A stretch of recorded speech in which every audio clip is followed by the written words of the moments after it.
Bismillah. Assalamualaikum warahmatullahi wabarakatuh. Alhamdulillah hamdan katsiran thayyiban mubarakan fik mubarakan alaihi kama yuhibbu rabbuna wa yarda. Asyhadu an la ilaha illallah wa asyhadu anna Muhammadan abduhu wa rasuluh. Bagaimana kabarnya anak-anak soleh dan soleha? Semoga kalian baik-baik saja dan tetap dalam lindungan Allah Azza wa Jalla. Jika ada yang sakit, semoga Allah Azza wa Jalla angkat penyakitnya dan memberikan kesembuhan, yang sakitnya tidak datang kembali. Tetap semangat meskipun kalian belajar di dalam rumah, tetap semangat berdoa kepada Allah Ta'ala agar pandemik ini cepat berakhir, dan tetap menjaga kebersihan dimanapun kalian berada, dan jangan lupa memakai masker jika akan keluar rumah. Baik, sebelum memulai belajar, kita awali dengan membaca doa terlebih dahulu, agar Allah Azza wa Jalla memberikan kemudahan dalam belajar dan memberikan kemuliaan terhadap ilmu yang kita pelajari. Allahumma inni as'aluka ilman nafi'a wa rizqan thayyiba wa amalan mutaqabbalah. Pelajaran kali ini adalah tematik subtema 3, ya, tematik subtema 2, pembelajaran 3 dan 4. Masuk dengan judul keberagaman makhluk hidup di lingkunganku. Apakah kalian pernah mendengar binatang yang namanya berudu atau kecebong? Ya, jadi binatang ini adalah binatang yang mengalami metamorfosis. Metamorfosis dari telur, kecebong atau berudu menjadi katak muda dan katak dewasa. Coba perhatikan baik-baik. Nah, ini merupakan katak, ya. Ini adalah katak. Jadi, katak merupakan hewan spesies yang memiliki banyak kelebihan untuk bertahan hidup. Karena mereka bisa hidup di dua alam. Kategorinya adalah amfibi, yaitu hidup di darat dan di air. Jadi katak ini tidak boleh kalian konsumsi karena hidup di dua alam, ya. Jika disentuh, katak memiliki tubuh yang keras dan lunak secara bersamaan. Jika kamu perhatikan, coba kaki katak terdapat seperti perekat, di mana katak menggunakannya ketika mereka sedang memanjat sesuatu agar tidak terjatuh. Kakinya yang kuat itu juga berguna untuk mempermudah ketika berenang, ya. Jadi dia punya seraput, ya. Hewan juga memiliki proses tumbuh kembang yang berbeda dengan hewan lainnya, di mana katak mengalami metamorfosis, ya. Jadi metamorfosis merupakan proses perkembangan hewan dari lahir sampai dewasa. Nah, ini adalah katak merupakan mengalami perkembangan dengan cara metamorfosis, yang mana proses tersebut menyebabkan perubahan sel dan diferensiasi yang sangat berbeda, ya. Tapi tidak semua hewan mengalami proses ini, hanya hewan tertentu saja yang mengalaminya, seperti katak dan apalagi kupu-kupu serta nyamuk. Contohnya itu mengalami metamorfosis. Ini adalah jenis dari atau bagian-bagian dari katak, ya. Jadi katak itu mempunyai kulit tipis dan lembab.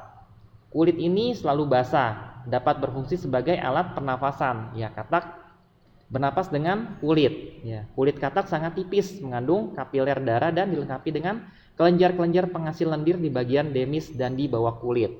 Lalu lubang hidung berfungsi untuk bernapas dan mencium aroma mangsanya. Ya, jadi dia itu bernapas menggunakan hidung. Lalu 4 jari tak berselaput di depannya. Katak mempunyai jari yang berbeda antara depan dan belakang. Ya, jadi fungsi untuk bagian depan adalah untuk apa? Untuk berenang, ya. Jadi bagian depan yang tak berselaput ini ada juga yang dimiliki oleh hewan-hewan seperti itik dan angsa. Lalu dia mempunyai 5 jari berselaput di belakang, berbeda dengan yang di depan, ya. Jadi 5 jari berselaput bagian belakang ini berguna untuk membantu pergerakan berenang, untuk meloncat juga. Dan kaki belakang pada katak lebih panjang dibandingkan dengan kaki depan karena dia untuk melompat, ya, untuk membantu lompatannya agar lebih jauh. Nah, kloaka, apa sih kloaka? Kloaka itu berfungsi sebagai saluran untuk pencernaan urin dan reproduksi. Nah, itu adalah fungsi atau bagian-bagian dari katak. Nah, perhatikan, coba kalian pasti pernah melihat yang namanya hewan lalu ayam, lalu bebek, lalu angsa. Nah, ini ada pinguin, ya. Pinguin juga kategori unggas, ya. Jadi hewan-hewan ini sejenis hewan ternak ya. Kelompok dari jenis burung akan dimanfaatkan dagingnya, telur dan bulunya. Makanya disebut hewan ternak ya. Jadi hewan unggas ini sebagai hewan ternak. Pada umumnya hewan ini termasuk bagian dari kelompok Ordo Gallivermos ya. Kenapa? Karena memiliki tubuh seperti ayam atau seperti bebek. Secara umum memang kebanyakan jenis ini mempunyai bentuk tubuh seperti ayam dan bebek. Dia mempunyai apa contohnya? Dia mempunyai sayap salah satunya ya. Hewan unggas ini sering dijadikan sebagai hewan ternak atau sebagai hewan peliharaan. Karena hewan jenis ini mudah dirawat ya, dan juga termasuk hewan yang produktif. Maksudnya adalah hewan yang dapat melahirkan, hewan yang dapat bertelur ya, melahirkan dengan cara bertelur ya. Akan tetapi hewan unggas ini memiliki daya tubuh yang lemah karena hewan ini mudah terkena virus atau penyakit. Nah, kata unggas ini umumnya digunakan untuk burung atau pemakan daging. Jadi lebih umumnya kata ini juga dapat digunakan untuk menyebut jenis-jenis burung lainnya. Nah, ini adalah bagian tubuh burung. Dia mempunyai mata, lubang hidung ya. Nah, jadi dalam surat Al-Mulk ayat 19 ya, tidakkah mereka memperhatikan burung-burung yang mengembangkan sayapnya di atas mereka? Tidak ada yang menahan yang di udara selain yang Maha Pengasih sungguh ya, dia Maha melihat segala sesuatu ya. Itu adalah dari surat Al-Mulk ayat 19. Baik, ini adalah perbedaan laba-laba dan kumbang. Coba perhatikan, laba-laba memiliki perbedaan, dia tidak memiliki antena, lalu dia tidak memiliki sayap, dan juga dia tidak memiliki 4 pasang kaki. Perbedaan berikutnya adalah tidak memiliki kelenjar khusus untuk mencari pasangannya, dan perbedaannya juga memiliki 2 bagian tubuh. Sedangkan kumbang tidak memiliki antena ya, dia memiliki sayap, memiliki 3 pasang kaki, lalu memiliki kelenjar khusus untuk mencari pasangannya, dan memiliki 3 bagian tubuh. Itu adalah perbedaannya. Persamaannya, kedua binatang ini memerlukan makanan dan memiliki sepasang mata. Nah, ini adalah perbedaan laba-laba dan kumbang. Coba sekarang kita pengen tahu dulu, apa sih laba-laba dan kumbang itu kalau kita sudah mengetahui perbedaannya? Nah, ini adalah perbedaan laba-laba dan kumbang. Jadi, laba-laba merupakan salah satu hewan yang unik. Kebanyakan orang menganggap laba-laba sebagai serangga, padahal bukan ya. Jadi laba-laba masuk ke dalam kelas Aresnida ya, Aresnida, sedangkan hewan yang termasuk serangga masuk ke dalam kelompok Insecta. Jadi laba-laba bukan serangga ya. Aresnida adalah kelompok tersendiri di binatang hewan ya. Jadi masuk kelas Aresnida, adalah jenisnya apa? Laba-laba, kalajengking, dan beberapa jenis kutu. Nah, hewan yang masuk ke dalam kelas Aresnida biasanya mempunyai 8 kaki. Nah, tolong kalian perhatikan, laba-laba mempunyai 8 kaki. Sedangkan hewan yang masuk ke dalam kelas Insecta atau kelompok Insecta mempunyai 6 kaki. Nah, dia mempunyai 6 kaki sebelahnya. Coba kalian perhatikan, kumbang ada berapa kaki? 6 kaki. Nah, sekarang kita pengen tahu nih detailnya, apa sih kumbang itu?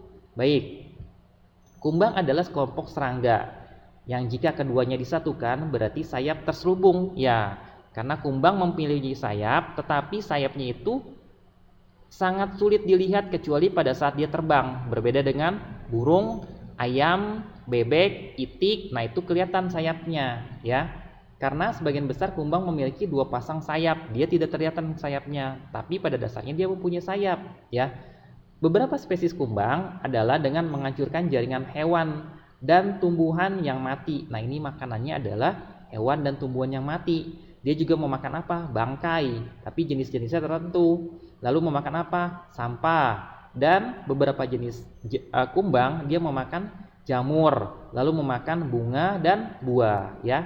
Perhatikan sekarang, kaki kumbang yang beruas banyak, biasanya berujung ada 2 atau bahkan 5. Nah, coba perhatikan, di situ dia kakinya ada 6, tetapi di masing-masing kaki itu dia mempunyai ruas-ruasnya, ada 2 bahkan ada 5 ya. Apa sih jenis kumbang itu? Nah, jenis kumbang itu macam-macam, tapi Bapak hanya sebutkan hanya beberapa saja. Ada kumbang daun, kunang-kunang, kumbang tanduk, kumbang badak, dan kumbang banteng. Itu adalah jenis dari kumbang.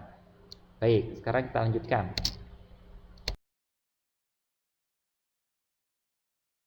Nah, ini adalah kalian bisa melihat gambar apa? Ya, ini adalah gambar harimau. Coba apa yang kalian bayangkan kalau ada harimau yang masuk ke wilayah atau pemukiman atau daerah kalian? Pasti kalian akan kabur ya. Pasti akan lari.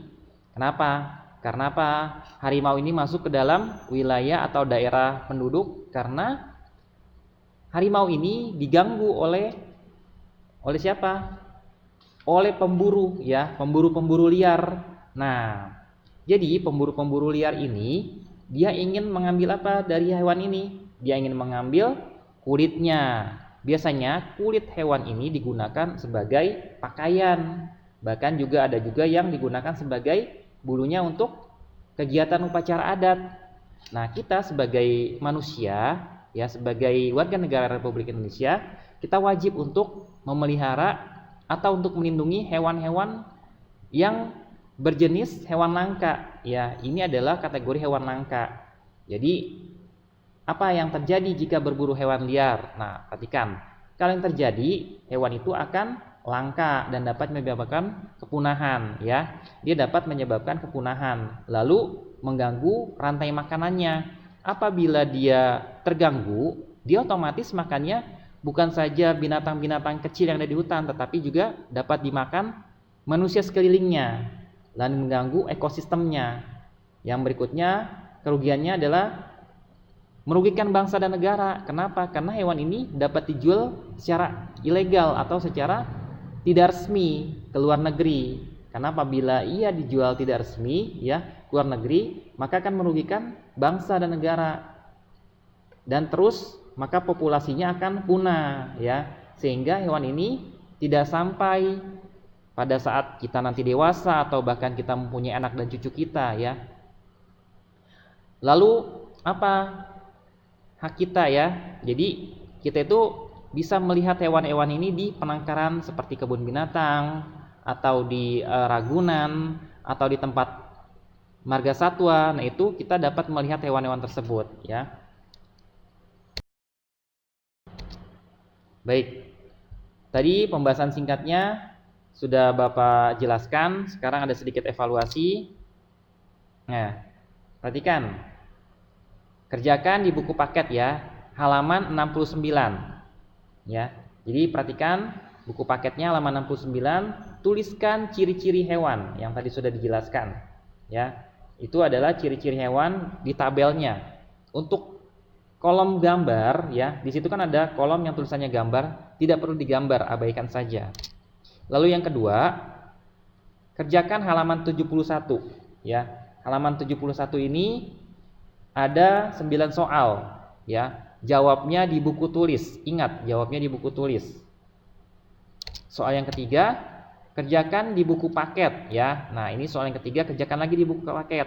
Halamannya halaman 71 sampai 72 ya. Di tabel, ingat di tabel, kerjakan di buku paket di tabel. Setelah kalian kerjakan, kalian tulis namanya, jangan lupa nama lengkap, kelas, ya tanggal, pelajaran, lalu kalian kirim ke wali kelas masing-masing. Jangan sampai salah kirim ya. Baik, itu saja yang dapat Bapak sampaikan. Apabila ada kekurangan, Bapak mohon maaf ya. Kita tutup dengan doa kafaratul majlis. Subhanaka Allahumma wa bihamdika asyhadu an la ilaha illa anta astaghfiruka wa atubu ilaik. Assalamualaikum warahmatullahi wabarakatuh.